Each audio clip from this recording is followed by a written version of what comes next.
TFL EV is brought to you by Flow Charger, maker of reliable, high-quality charging stations for your electric vehicle. Hey, Andre, I was just watching a video by Hoovy, who I love, by the way, and he did a video where he basically said the reason he is selling, let me read his headline, I sold my Ford Lightning EV because winter battery performance was a disaster. Range almost halved. Well, that's a pretty strong headline, dude. That is a strong headline, Yeah. and I want to talk about that because I think he's conflating two different things. So in this video, we're going to talk about what happens and the myth of what happens to electric cars and trucks in the winter, because we have a lot of experience, specifically with the Lightning. Yeah. We've owned a Lightning, we've driven it 13,000 miles, and in fact, we drove it up to Alaska. Yes. And I drove it past the Arctic Circle, so I know what happens when the Lightning gets cold, because I actually drove it in the summer through a snowstorm, Andre. Because it's in Alaska. Up Hennigan Pass, yes. Exactly. So I know what happens to range. So let's kind of recap what Hoovy said in his video, Sure. and then I'll tell you why I think he's conflating two different things that are important in electric car range. So this is what Hoovy did, right? So he had his Lightning outside overnight. It's about 37 degrees. He starts the video at about 37 degrees, maybe a little bit lower.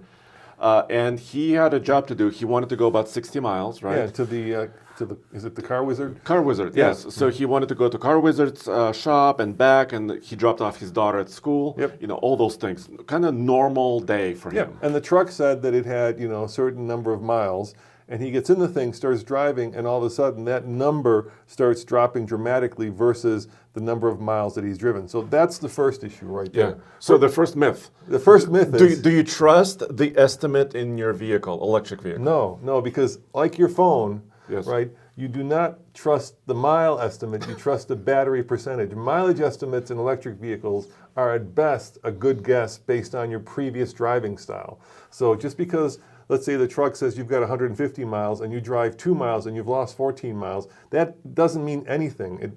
It actually is confusing, because really what you need to concentrate on is what percentage of battery have you lost. Yeah, and then they can kind of tell, okay, I went 2 miles, did I lose 1% of battery or 2 or whatever? So you need to look at that in that way. Exactly. And then the next thing that happens, and this is the next myth that we have to try to bust, is what's more important, Andre? Is it how fast you drive or how cold the weather is? I have a great example. It's the speed. Exactly. It's It's all your about driving speed. Yep.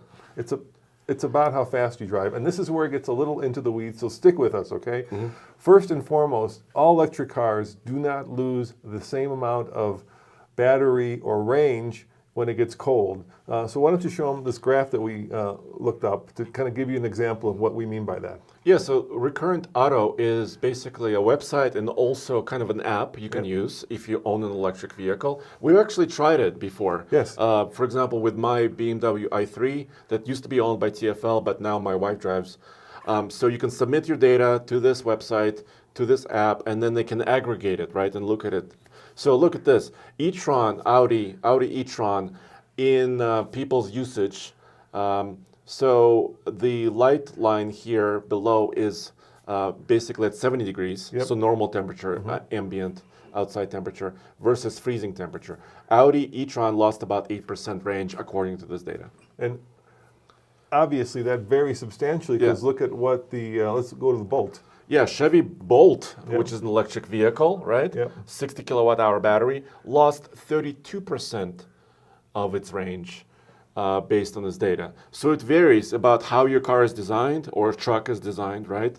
Of how much energy it may lose or may not lose. Because you're doing two things, right? You're heating both the battery and you're heating the cabin. Yes. Now, one of the biggest factors in how efficient electric vehicle is whether it has a heat pump. You want to talk about that?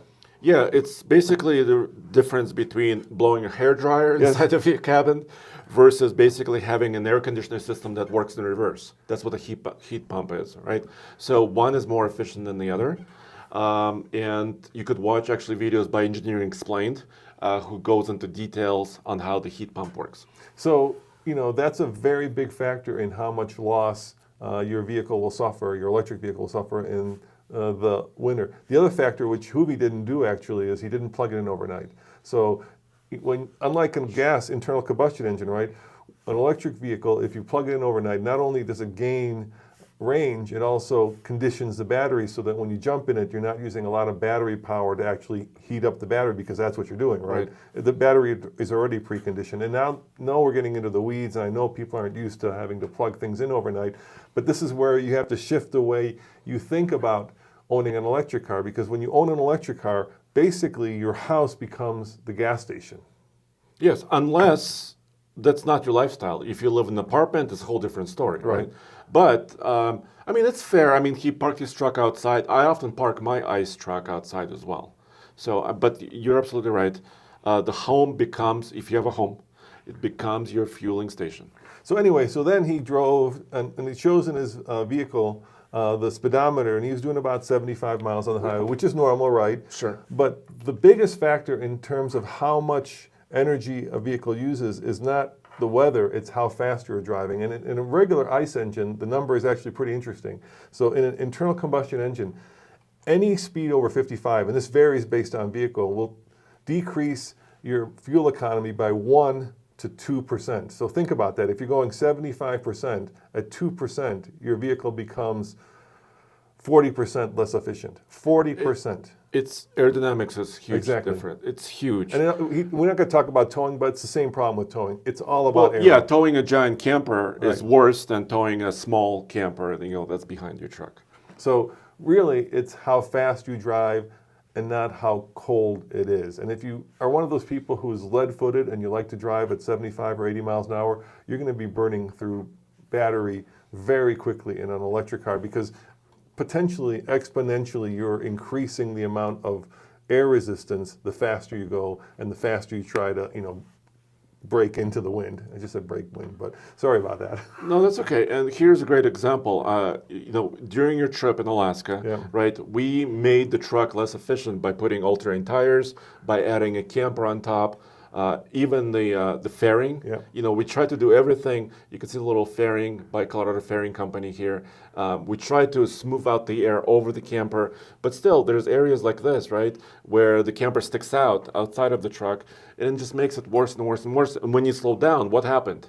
What happened when you slow down? It increased range dramatically, and I mean dramatically. So the slower you go, the more efficient the vehicle is. Now, you may be thinking to yourself, this is a problem that is unique to electric cars. It's not. It also happens with internal combustion engine cars, except people don't notice it as much because it takes like a minute to fill it up versus, a half hour to an hour to fill it up. So you really notice it there because you're spending a lot more time putting in electrons. Now, the other thing that people don't, I think, understand about electric vehicles is that internal combustion engines are actually very inefficient ways of burning gasoline, because most of the energy in an internal combustion engine goes into generating heat. Right? In fact, 2/3 of it. 67% or 65% goes into heat. And that means that you're generating all this heat, and then you have to have all these radiators to dissipate the heat. Whereas with an electric vehicle, most of the energy that goes into, let's say you have a gallon of gas, right, and you burn it and create electricity at the power plant versus burning it inside the engine, right? The energy that is used at the electric company is much more efficient, the energy, because you're basically using most of that energy to create electricity, versus when you burn it inside the car, you're using most of that caloric energy to create heat. Which also helps in the winter in a nice vehicle, right? So in the wintertime, you're using a lot of that heat that your engine is producing, diesel or otherwise, right? You use that energy to heat up the cabin. So it helps you in the winter in that way. But electricity, so on 1 gallon of fuel is about 33 kilowatt hours of energy. On 33 kilowatt hours of energy, you could go, about 60 miles in one of these electric trucks. So yeah, it's more efficient. And then, the bottom line here, of course, is, and if you're looking, from a traditional standpoint, is why should I have to sacrifice? Why should I have to plug my vehicle in overnight? Why should I have to slow down? Why should I have to worry about these things? And that's a good question, when you can just as easily go to the local dealer and buy, a regular F-150 versus the electric F-150. So what's the answer to that question? Well, it's your use case, right? So if you're driving long miles, maybe, Hoovy does drive, 60 or 120 miles a day, which is fair. So if your use case, driving interstates for long periods of time, maybe the electric vehicle is not for you. But like my wife drives about 50 miles a day, during the city, to go to work and back, electric vehicle makes sense for her. And then I would say the answer to that is, and I'll give you a pretty good example. Andre and I just drove to Moab, which is 360 miles and back. Yes. Right? And he took the brand new Sequoia TRD Pro, and I drove the Hummer EV. Now, it does take more planning to road trip an electric vehicle, but in terms of energy use and in terms of bottom dollar, it's a lot cheaper because right now, at least right now, the cost of fueling an electric vehicle in terms of real money, not time. Time is more, of course, is a lot cheaper. And here's a crazy thing, Andre, and this is maybe we're living in the golden age of electric Don't vehicles. give everything away, because it's another video. we spent exactly that much money driving to Moab. But wait, Roman, there was a story online that somebody said $100 it takes to charge up a Hummer. No. So why did we spend zero? Well, because all the stations that we used, which were Electrify America, were in courtesy. Did not charge us. They were in courtesy mode. But even if they had charged us, and keep in mind, guys, we cannonballed, me and Nathan cannonballed across country from California to Florida. In the Ioniq 5. In the Ioniq 5. Yeah. And basically, it cost us about a third as much in terms of real dollars as it would if we had used a gasoline-powered vehicle. And we're not even going to talk about carbon and all that. That's a whole different vehicle. That's a whole different story, sorry. But it's considerably cheaper, and especially if you're powering and charging your vehicle at home. And I'll put numbers to it. At my house, to charge up the Hummer EV, it's 17 cents per kilowatt hour, and it's got about a 250 kilowatt hour battery. So could you do the math, please? Well, let's... And it has a genuine, and we've done this, 350 miles of range because the battery is so big. So 17 cents. So do you want me to use 250 or 212? Because 212 kilowatt hours is the usable Okay, do 212. size of the Hummer battery. Right. So 17 cents times 212 is about $36 to completely fill up a Hummer from 0 to 100. At home. And if you do it at the Electrify America and it's not in courtesy mode, then it's 43 cents a kilowatt hour. So how much would that be? So that would be, well, if you're not a member. If you're a member, it depends. If you're a member, it's about 31 or 32 cents, right? Yeah. So it's about twice that. So let's see. So 33 cents if you're a member at Electrify America times 212. That'll be about $70. Yeah, there you go. To go a real 350 because we've done that range testing. So I just wanted to kind of make sure that people understood that it's really speed and aero is much more important than cold. And there's this, I think there's this feeling out there, and I'll give you another example of this, that electric vehicles are not only very inefficient when it comes to cold driving, but also dangerous. Remember last year there was that massive crash on the highway, and people were saying if you had been in an electric vehicle, you could have died out there, frozen to death, been eaten by wolves. Overnight, yes.